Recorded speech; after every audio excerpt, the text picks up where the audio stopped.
सन् 1979 मा काठमाडौँमा रहेर राम्रो नाम र दाम कमाइरहेको नेपथ्य ब्यान्ड सिसाट फुटे जस्तो अचानक टुक्रियो। आम दर्शक मात्रै नभएर ब्यान्डकै सदस्यले नसोचेको त्यो दुर्घटनाले ब्यान्ड उठ्नै नसक्ने गरी थला पर्यो। ब्यान्डका धेरै सदस्यहरूले ब्यान्ड छाडे। ब्यान्डको दुःखद क्षणहरू यति मात्र थिएनन्, ब्यान्डलाई मानव तस्करीको आरोप लाग्यो। विशेष गरेर ब्यान्डका मुख्य सदस्य अमृत गुरुङलाई गालीको वर्षा हुन थाल्यो। संगीतको नाम पार्दै पैसा खाएर निकृष्ट कामहरू गरेको लान्छना लाग्यो। यति मात्र होइन, अमृत गुरुङको घरमा मान्छेको लाइन लाग्न थाल्यो। अमृत गुरुङ संगीतमा लागेको कारण रिसाएका उनका बाबुलाई आगोमा घिउ हाले जस्तो भयो अनि अमृतका बाबुको निर्मम गालीले अमृतलाई डिप्रेसनमा पुर्यायो। स्थापनाको 10 वर्षमा नै लोकप्रिय बन्न सफल नेपथ्य ब्यान्ड रातारात नायकबाट खलनायक भएर अत्यन्तै नाजुक अवस्थामा पुगे र अन्त्यको नजिक पुग्यो। दर्शकबिन कुनै समय समाप्तिको नजिकै पुगेको नेपथ्य ब्यान्ड आज नेपालको नम्बर 1 ब्यान्ड भएको छ। कसरी उठ्यो त ब्यान्ड, कसले उठायो अनि कसरी सुपरहिट गीतहरू दिन सफल भयो? आउनुहोस्, म यो भिडियोमा लोकप्रिय ब्यान्ड नेपथ्यको पुरै कथा बताउने छु। एक पटक, दुई पटक नभई 3 पटकसम्म टुक्रेको ब्यान्ड कसरी जुट्यो सबै कुरा बताउने छु। नमस्कार दर्शकबिन, यो च्यानल राजेश इन्फो अनि म राजेश सुवेदी। तपाईहरु भने भिडियो लाइक गर्दै च्यानल सब्स्क्राइब गरेर बेल आइकन थिच्नुहोस् है। दर्शकबिन, नेपथ्य ब्यान्डको स्थापना 1990 मा काठमाडौँमा भएको भए पनि यो ब्यान्डसँग पोखरा शहर पनि जोडिएर आउँछ। ब्यान्डका संस्थापक दीपक राणा, भीम पुन र अमृत गुरुङ तीनैजना पोखरामा जन्मेर हुर्केका थिए। भीम र दीपकको घर पोखरा बजारमा भए पनि अमृत गुरुङको घर भने पोखराको दक्षिण पश्चिम पुम्ती कालाबाङमा रहेको छ। दर्शकबिन, लेजेन्ड अमृत गुरुङको गाउँकै कथा समेटेर मैले उपन्यास अभिसार हालसालै बजारमा ल्याएको छु। पोखरा पुम्दी र ढुङ्गेसाङ्गुको सत्य घटनामा आधारित यो उपन्यासले तपाई हाम्रै समाजको कथाहरूलाई समेटेको छ। साथै गुरुङ संस्कृतिलाई नजिकैबाट देखाउने कोसिस गरिएको यो उपन्यास सबै उमेर र रुचिका पाठकहरूले पढ्न सकिने गरी सरल शब्दमा लेखिएको छ।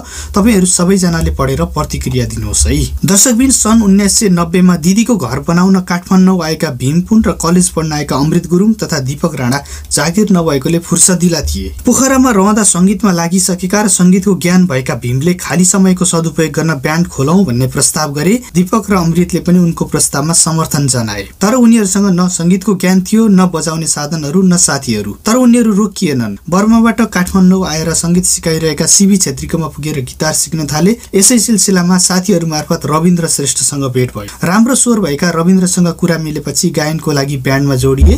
यसैगरी म्याग्दी घर भएका सुरेश पुन ड्रम बजाउन र पोखराका बुद्धि गुरुङ किबोर्ड बजाउन ब्यान्डमा थपिए। एक दिन अभ्यास गरिरहँदा ब्यान्डको नाम के राख्ने भन्ने छलफल चल्यो। सबैजनाले एक नामको प्रस्ताव राखे, तर दीपक राणाले राखेको नेपथ्य नाममा सबैको सहमति भयो। त्यसपछि ब्यान्डले गीतहरू सङ्कलन र रेकर्ड गर्न सुरु गर्यो। गीतहरू रेकर्ड गर्ने क्रममा नै रत्नमान गुरुङ पनि ब्यान्डमा जोडिएर ब्यान्डको पहिलो पुस्ताको पूर्व टिम बनेको थियो। तर ब्यान्डको त्यो पूर्णता धेरै समय टिक्न पाएन। पहिलो एल्बमको तयारी चलिरहँदा ब्यान्डको नेतृत्व गर्दै व्यवस्थापन सम्हालिरहेका भीम पुन जर्मनी जाने भए। यो खबरले सबैजनालाई दुखी बनायो। मन नहुँदै भीमलाई बिदाई गर्दै 5-5 हजार रुपियाँ उठाएर गीतको रेकर्डिङ सुरु गरे। रविन्द्र श्रेष्ठको आवाजमा आँगनै भरि बोलको पहिलो गीत रेकर्ड भयो। यो गीतले नेपथ्य समूहलाई नेपथ्यबाट बाहिर ल्याएर संगीतको आँगनमा उभ्याइदिएको थियो। अन्य गीतहरू अमृत गुरुङ र रविन्द्र श्रेष्ठको स्वरमा रेकर्ड गरेर ब्यान्डले पहिलो एल्बम तयार गर्यो। एल्बमको नाम पनि ब्यान्डकै नामबाट राखियो, नेपथ्य। एल्बम तयार भए पनि क्यासेट बनाएर बिक्री वितरणका लागि उनीहरूसँग पैसा थिएन। त्यही समयमा हङकङ जान काठमाडौँ आएका साथीबाट पैसा मागेर 300 वटा क्यासेट निकाले। पछि क्यासेटको बिक्री भएपछि उनको पैसा फिर्ता गरिदिए र साथी हङकङ गए। एल्बम तयार भयो, तर विमोचन गरेको पैसा थिएन। अनि 1992 अप्रिल 1 तारिकका दिन एल्बम लगेर कमलादी गणेश थानमा देखाउँदै सार्वजनिक गरे। एल्बम अपेक्षा गरे जस्तो राम्रो चलेन। त्यसपछि भने ब्यान्डले दोस्रो एल्बमको तयारीमा लाग्यो। दोस्रो एल्बमको तयारी गर्दै गर्दा भीम पुन जर्मनीबाट फर्किएर ब्यान्डमा मिसिए।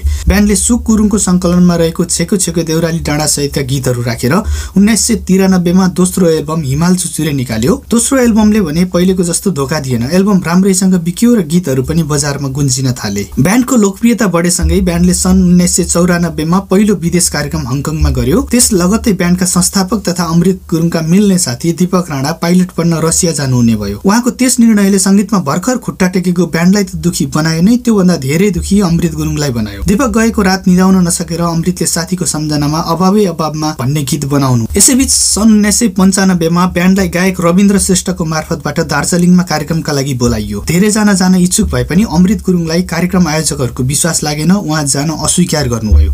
दार्जिलिङ टुर स्थगित भयो। यो घटनाले ब्यान्डमा मनमुटाव बढाएर लग्यो। सबैजना अमृतसँग रिसाए। ब्यान्डका गतिविधिहरू पनि शून्य हुँदै गए। सबै ब्यान्ड छोडेर आफ्नो काममा लागे। बच्चाहरूलाई पेन्टिङ सिकाइरहेका अमृत गुरुङ पनि क्यामेरा बोकेर विवाहको फोटोहरू खिच्न थाल्नुभयो। उता पोखराको घरमा अमृत गुरुङका बुबा हितकाजी गुरुङ भने छोराले राजनीति शास्त्र नपढेर गिटार र क्यामेरा बोक्दै हिँडेकोमा रिसाइरहनु भएको थियो। फोटो स्टुडियो खोलिदिने शर्तमा उहाँले अमृतलाई काठमाडौँबाट फकाएर पोखरा लैजानुभयो। अमृत गुरुङ पोखरा जानुभयो, तर फोटो स्टुडियो खोल्नको लागि लगानी नभएपछि बेरोजगार भएर डुलिरहनु भएको थियो। पोखराकै नयाँ ब्यान्डसँग काम गर्न थाले पनि खासै उपलब्धि भएको थिएन। त्यो समयमा अमृतका साथी दीपक राणा पाइलटको पढाइ सकेर नेपाल फर्किनुभयो। उहाँ लगत्तै पोखरा पुगेर अमृतसँग भेट गर्नुभयो अनि अमृतलाई काठमाडौँ आएर संगीतमा लाग्नुपर्छ भन्दै 2000 रुपियाँ दिएर फर्किनुभयो। त्यसपछि भने अमृत गुरुङ काठमाडौँ गएर साथीहरूलाई जुटाउन थाल्नुभयो। उता सुरेश पुन र बुद्धि गुरुङले भने ब्यान्ड छाडिसकेका थिए। ब्यान्डमा नयाँ सदस्य केशर गुरुङ र अमित शेरचन जोडिनुभयो। वर्ष 1995 को अन्ततिर ब्यान्डले तेस्रो एल्बम निकाल्यो, मिन 50 मा भन्ने एल्बममा जोमसँगै बजारमा चरी मर्यो सिसैको गोली लगायतका गीतहरू पनि लोकप्रिय भए र एल्बम पनि वर्षकै उत्कृष्ट एल्बम बन्न सफल भयो। ब्यान्डले 1996 मा प्रज्ञा प्रतिष्ठानमा टुबोर पियरको प्रायोजनमा भव्य कन्सर्ट सम्पन्न गर्यो। अब भने ब्यान्डको लोकप्रियता झनै बढेको थियो। ब्यान्ड सबैको नजरमा देखिन थाल्यो। काठमाडौँमा कार्यक्रम लगत्तै ब्यान्डले हङकङ टुर गर्यो। हङकङको कार्यक्रम निकै भव्य भए पनि ब्यान्डलाई फेरि अर्को झट्का लाग्यो। आयोजकहरू भागेर खर्च नभएकोले भीमपुन र रत्नमान गुरुङ हङकङमा नै बस्ने भए। नेपाल फर्केका साथीहरूमध्ये गायक रविन्द्र श्रेष्ठ पनि ब्यान्डसँग टाढा हुन थाले। आफ्नो सिंगल करियर बनाउने सोचका साथ ब्यान्डबाट दूरी बढाउँदै अन्ततः ब्यान्ड छाडेर केही समयपछि हङकङ पुगे। एकैपटक 3 जना सदस्यले ब्यान्ड छाड्दा अमृत सहित धेरैजना निराश भए। ब्यान्डको जिम्मेवारी लिइरहेका अमृतले आफूलाई नै मुख्य गायक बनाएर जाँदा ब्यान्डको व्यवस्थापन बिग्रिने भन्दै गौतम गुरुङलाई मुख्य गायकको रूपमा ब्यान्डमा ल्याउनु भयो। सन् 1996 मा ब्यान्डले चौथो एल्बम निकाल्यो। श्रृंगार नामको चौथो एल्बममा सरुमा रानी लगायतका गीतहरू समावेश थिए। यो एल्बमले पनि ब्यान्डलाई थप लोकप्रिय बनाएको कारण देश विदेशका कार्यक्रमहरूमा नेपथ्यलाई बोलाउन थालियो। यही सिलसिलामा अमृत गुरुङ हङकङ र जापान पुगेर फर्केको अर्को वर्ष ब्यान्ड लिएर जापान जाने कुरा भयो। सबैजना खुसी भएर अभ्यास गर्न थाले। तर नेपथ्यको त्यस जापान यात्राले ब्यान्डको लागि र नेपाली संगीतलाई कहिल्यै नमेटिने कालो टीका लगाइदेला भन्ने अपेक्षा कसैलाई थिएन। सन् 1999 मा नेपथ्य ब्यान्ड गायक अमृत गुरुङको नेतृत्वमा ब्यान्डका सदस्यहरू, केही साथीहरू र केही आयोजकका मानिस लिएर जापान पुग्यो। ब्यान्डले जापानमा आफ्नो करियरको सबैभन्दा खराब कन्सर्ट गर्यो। पहिलो कन्सर्टमा आयोजक सहित जम्मा 42 जना उपस्थित भएका थिए। भोलिपल्ट टोकियोमा ठिकठाक कन्सर्ट गर्यो। कार्यक्रम सकेपछि अमृत गुरुङ साथीहरूलाई लिएर नेपाल फर्किन खोज्नुभयो। नेपाल फर्कन लाग्दा भने ब्यान्डले नसोचेको दुर्घटना भोग्नु पर्यो। ब्यान्डका धेरै सदस्यहरू जापानमै बस्ने भए। ठूलो टिमको नेतृत्व गरेर जानुभएको अमृत गुरुङले अन्तमा एकजना ध्रुवलाई मात्र लिएर नेपाल फर्किनुभयो। यो दुर्घटनाले अमृत गुरुङलाई साह्रै नरमाइलो लाग्यो र नेपालमा लोकप्रिय हुँदै गरेको ब्यान्ड राम्रो नाम र दाम कमाइरहेको बेला साथीहरूले यसरी धोका देलान् भन्ने अपेक्षा थिएन। नेपाल फर्केपछि ब्यान्डका झनै खराब दिनहरू सुरु भए। ब्यान्डलाई मान्छे ओसारेको आरोप लाग्यो। अमृत गुरुङलाई परिवार र समाजले गाली गर्न थाले। अत्यन्त तुच्छ आरोपहरू लगाउन थाले, जसले गर्दा अमृतको परिवारसँग सम्बन्ध बिग्रियो र त्यो घटनाले अमृतलाई डिप्रेसनमा पुर्यायो। सन् 2000 मा अमृत गुरुङले संगीत छाडेर भिडियोग्राफीमा लाग्नुभयो। नेपाल टेलिभिजनमा रोशन प्रतापसँग काम गर्दै केही डकुमेन्ट्री र विज्ञापनहरू बनाउनुभयो। संगीतमा भने न अमृतलाई जाँगर थियो न ध्रुवलाई नै। ब्यान्ड लगभग सकिएको थियो। अमृतले संगीत छाडेर डकुमेन्ट्रीमा लागेको कुरा उहाँको साथी दीपक राणालाई मन परेको थिएन। एक दिन दीपकले अमृतलाई भेटेर फेरि पनि संगीतमै लाग्न दबाब दिनुभयो। तर ब्यान्डको व्यवस्थापन राम्रो नभएर पटक पटक धोका खानु परेको भन्दै अमृतले व्यवस्थापक भए ब्यान्डलाई सम्हालेर लैजान आफू पनि इच्छुक भएको बताउनुभयो। काठमाडौँमा ब्यान्ड व्यवस्थापकको खोजी भए पनि अनुभवी कोही भेटिएनन्। अन्तमा अमृतका साथी रहेका यङ टेलिभिजनका किरण कृष्ण श्रेष्ठले व्यवस्थापन सम्हाल्ने भए र उनलाई सघाउन अर्पण शर्मा तयार भए। यसपछि भने ब्यान्डका लागि सदस्यहरूको खोजी सुरु भयो। पहिले क्रिस क्रस भन्ने ब्यान्डमा गिटार बजाइसकेका नरेश थापा लिड गिटारिस्ट भएर ब्यान्डमा जोडिए। यसैगरी ड्रममा ध्रुव थिए भने बेस गिटारमा माइकल, रिदममा रत्नमान जोडिए अनि गायनमा भने अमृत गुरुङले नै गर्नुहुने भयो। सिपालु गिटारिस्ट नरेशको आगमनपछि भने ब्यान्डले गति लिँदै लोक विधाबाट रक विधातर्फ मोटियो। सन् 2001 मा 5औं एल्बमको लागि गीत रेकर्डिङ गर्नै लाग्दा अन्तिम समयमा नेपालमा नारायण हिटी दरबार हत्याकाण्ड भयो। त्यस घटनाले देशको माहौल नै स्तब्ध बनाइदियो। बल्ल तल्ल उठेको ब्यान्डले एल्बमको तयारी गर्नै लाग्दा ठेस लागेको थियो। तैपनि केही समयपछि ब्यान्डले रेकर्डिङ सकेर रेशम नामको एल्बम बजारमा ल्यायो। दार्जिलिङका दुर्गाबहादुर थापाको संकलनमा अमृतले गाउनु भएको शीर्षगीत रेशम सुपर हिट भयो। त्यससँगै यो जिन्दगानी, लामपाते सुरती जस्ता गीतहरू पनि हिट भए। त्यही समयमा पर्कसनिस्ट शान्ति रायमाझी र बेस गिटारमा ड्यानियल अर्थात् दानुदाई पनि ब्यान्डसँग जोडिए। सन् 2002 मा रेशम गीतको भिडियो बनाएपछि यो गीत झनै चर्चित भयो। टेलिभिजनहरू, एफएम स्टेसन, क्यासेट पसल, बस तथा मानिसका घर घरमा यो गीत गुन्जिन थाल्यो। ब्यान्डको व्यस्तता बढ्दै गयो। गायक अमृत गुरुङ, व्यवस्थापक किरण कृष्ण र अर्पणलाई व्यवस्थापन हेर्ने छुट्टै संस्था हुनुपर्छ भन्ने लाग्यो। उनीहरूको पहलमा ब्यान्डलाई हेर्ने र अन्य कार्यक्रमहरू गर्ने उद्देश्यका साथ नेपालय भन्ने संस्था बनाइयो। सन् 2000 बाट हालसम्म पनि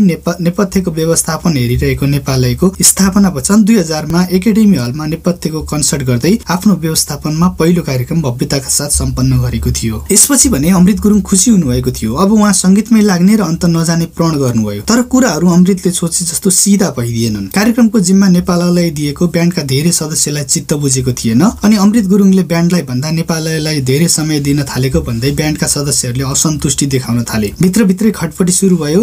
धेरैले ब्यान्ड छोड्ने इच्छा व्यक्त गरे। ब्यान्ड तेस्रो पटक पनि मृत्युको नजिकै पुग्यो। यसले सबैभन्दा ठूलो पीडा अमृतलाई। उता हङकङमा एउटा कार्यक्रमको लागि सम्झौता भइसकेकोले हङकङको कार्यक्रम सकेपछि मात्रै आफ्नो बाटो लाग्न उहाँले अनुरोध गर्नुभयो। ब्यान्डलाई अझै पनि जोगाउन सकिन्छ कि भन्दै झिनो आसमा व्यवस्थापक किरणलाई नलिई ब्यान्ड हङकङ पुग्यो। हङकङमा कार्यक्रम राम्रोसँग सकियो तर अमृतले लाख कोसिस गर्दा पनि ब्यान्डलाई जोगाउन सक्नु भएन। कार्यक्रम सकेपछि सबैलाई हिसाब बुझाएर आफ्नो बाटो लाग्न भन्नुभयो। कोही साथीहरू हङकङ बस्ने भए भने कोहीले ब्यान्ड छाड्ने भए। अमृत गुरुङसँग ध्रुव, हेम र शान्ति रायमाझी नेपाल फर्किए भने गिटारिस्ट नरेश गुरुङ, रत्नमान र ज्ञानु दाई ब्यान्डसँग सम्बन्ध टुटाएर केही समय हङकङ बस्दै नेपाल फर्किए। मनभित्र गहिरो चोट बोकेर नेपाल फर्किएका अमृतलाई संगीतमा लाग्न जाँगर लागिरहेको थिएन र ब्यान्डको गतिविधि ठप्प थियो। भौतारिएर हिँडिरहेका उनलाई साथी दीपक राणाले भेटेर फेरि पनि संगीतलाई निरन्तरता दिन दबाब दिए। संगीतमै लाग्ने सोच बनाएर अरू कामबाट चटक्कै हात झिकेका अमृतले यसपटक भने आफूलाई बहकिन दिनु भएन र ब्यान्डलाई निरन्तरता दिने बाचा गर्नुभयो। अमृत गुरुङले नेपथ्यको पुनर्गठन गर्न सुरु गर्नुभयो। ड्रममा ध्रुव लामा, बेस गिटारमा ज्ञानु दाईलाई मनाउनु भयो भने यसैगरी पक्सनमा निखिल र गिटारमा अब्बल गिटारिस्ट हरिमर्जनलाई जोड्नु भएर ब्यान्डलाई चौथो जन्म दिनुभयो। त्यो समयमा देशमा सशस्त्र द्वन्द्व चर्किँदै गइरहेको थियो। नेपथ्यसहित थुप्रै कलाकारहरू समेटेर सुन्दर शान्त नेपाल अभियान चलाइएको थियो। साथै नेपथ्य ब्यान्ड आफैले पनि शान्तिका लागि शिक्षा भन्ने कार्यक्रम लिएर देशभर डुलेको थियो। सन् 2002 बाट नेपथ्यले शान्तिका लागि शिक्षा टुर नेपालका विभिन्न शहरहरूमा गर्यो। त्यसपछि सन् 2003 मा सुन्दर शान्त नेपाल, फेरि 2004 मा शान्तिको लागि शिक्षा, 2005 मा सुन्दर शान्त नेपाल, 6 मा नेपथ्य फर अल, 7, 12, 13 मा शान्तिका लागि शिक्षा भन्ने कन्सर्टहरू गरेको थियो। सन् 2005 मा देशको अवस्था निकै जर्जर भइरहेको थियो। कार्यक्रमकै सिलसिलामा अमृत गुरुङ र किरण कृष्णलाई रोल्पाको खुङ्ग्रीमा माओवादीले दिनभर बन्दक बनाएर बल्ल तल्ल छाडेका थिए। सन् 2006 मा नेपथ्यले बाल मन्दिर, माइती नेपाल जस्ता संस्थाहरू, असहाय द्वन्द्व पीडित बालिकाको लागि नेपथ्य फर अल भन्ने कन्सर्ट गरेको थियो। एउटा कन्सर्टमा श्रवण शक्ति नभएका र दृष्टिविहीन बालबालिकाहरू पनि सहभागी। पुनर्जीवन पाएपछि ब्यान्डले सन् 2003 मा भेडाको उन जस्तो नामक 6औं एल्बम निकालेको थियो। गोसाइँकुण्ड क्षेत्रमा संकलन गरिएको भेडाको उन जस्तो गीत र डकुमेन्ट्रीसँगै स कर्णाली, तालको पानी, पानी तिरे तिरे जस्ता गीतहरू लोकप्रिय भए। यो एल्बम र डकुमेन्ट्री दुवै रुचाइयो। त्यही समयमा गिटारिस्ट दानु दाई र दिपेन्द्र सुनाम अमेरिकातिर लागे। दानु दाईको ठाउँमा सुबिन साके र किबोर्डमा सुरज थापा ब्यान्डमा प्रवेश गरे। सशस्त्र द्वन्द्वका कारण देशको अवस्था नाजुक भइरहँदा 2005 मा ब्यान्डले घटना नामको आफ्नो 7औं एल्बम बजारमा ल्यायो। विभिन्न अभियानहरूमा देशभर डुलिरहँदा भोगेका र देखेका दृश्यहरू, विशेष दोलखाको मैना पोखरा घटनालाई शब्दमा उतारिएको थियो। द्वन्द्वले देशमा चर्काइरहेको घाउमाथि नेपथ्य ब्यान्डलाई फेरि अर्को घाउ थपियो। सन् 2005 मा नै झापामा कार्यक्रम गर्न जाँदा अमृत गुरुङलाई घाँटीमा समस्या देखियो। चेचगाँच गर्दा थाहा भयो उहाँलाई फ्यारेन्जाइटिस भएको थियो। डाक्टरले गीत नगाउन सल्लाह दिए। अमृत भने छाँगाबाट खसे जस्तै हुनुभयो। उहाँको लागि संसार अँध्यारो भयो। उहाँको स्वरको भरमा सिङ्गो ब्यान्ड उहाँसँग हिँडेको थियो। एउटा गायकले गीत गाउन नपाउनु कति पीडादायक हुन्छ भन्ने कुरा भजन शिरोमणि भक्तराज आचार्यबाट अमृत गुरुङले देख्नु भएको थियो र त्यसपछि निरन्तर उपचार र खानपान सुधारतर्फ लाग्नुभयो। सन् 2006 मा सशस्त्र द्वन्द्व अन्त भएपछि भने देशमा केही सहज वातावरण सिर्जना भयो। ब्यान्डले कार्यक्रम गरिरहँदा 2008 मा गिटार वादक हरिमर्जनले ब्यान्ड छाडे र उनको ठाउँमा पोखराका निरज गुरुङ नेपथ्यका लिड गिटार वादकको रूपमा आइपुगे। यसअघि नेपालको पलेटी श्रृङ्खलामा पनि गिटार बजाइसकेका निरज हालसम्म पनि नेपथ्यमा नै संलग्न छन्। यसैबीच 2010 मा ब्यान्डले राष्ट्रकवि माधव घिमिरेको शब्द समेटेर ऐना झ्याल एल्बममा बजारमा ल्यायो। उक्त एल्बममा ऐना झ्यालको बोलको गीतसँगै जोगले हुन्छ भेट लगायतका गीतहरू समावेश थिए। सोही वर्ष ब्यान्डले कवि गोपाल प्रसाद रिमालले लेख्नु भएको रातो र चन्द्र सूर्य लगायतका अन्य गीतहरू समावेश गरेर मेरो देश भन्ने पनि एल्बममा बजारमा ल्याएको थियो। वर्ष 2010 मा नै अमृतलाई फेरि अर्को चोट थप। उहाँका बाबुको देहावसान भयो। अमृतले संगीत गर्दा रिसाएका बाबु पछिल्लो समयमा सकारात्मक हुँदै आउनु भएको थियो। अब भने अमृतमाथि ब्यान्डसँगै परिवारको पनि जिम्मेवारी आइलागेको थियो। कार्यक्रमहरू, पैदल यात्रा र घरयासी कामको व्यस्तताले गर्दा अमृतको घाँटीमा झनै समस्या देखिन थालेको थियो। घाँटीको उपचार गराए पनि स्वर सुक्ने समस्या बढ्दै गइरहेको थियो। यसले अमृतलाई भित्रभित्र गलाउँदै लगेको थियो। सांगीतिक करियरको उचाइमा पुगेको बेला स्वरले साथ नदिनु निकै पीडादायक थियो। यसै सिलसिलामा सन् 2013 मा बेलायतबाट कार्यक्रमको प्रस्ताव आयो। यसअघि विश्वविख्यात ब्यान्डहरू बिटल्स, स्याडोज, पप समूह the Hollies, Spice Girls, Rolling Stones, the हुले आफ्नो कन्सर्ट गरिसकेको स्थल वेम्बली एरिनामा कार्यक्रम हुँदै थियो। यो अवसर नेपथ्यको लागि मात्र नभएर विश्व संगीतमा सानो ठाउँ ओगट्ने नेपाली संगीतका लागि पनि गौरवको क्षण थियो। नेपथ्य ब्यान्ड र नेपालले सबैजना खुसी भए। तर सबैको केन्द्रबिन्दुमा रहेका अमृत गुरुङलाई भने खुसीसँगै अर्को एउटा पीडाले पोलिरहेको थियो।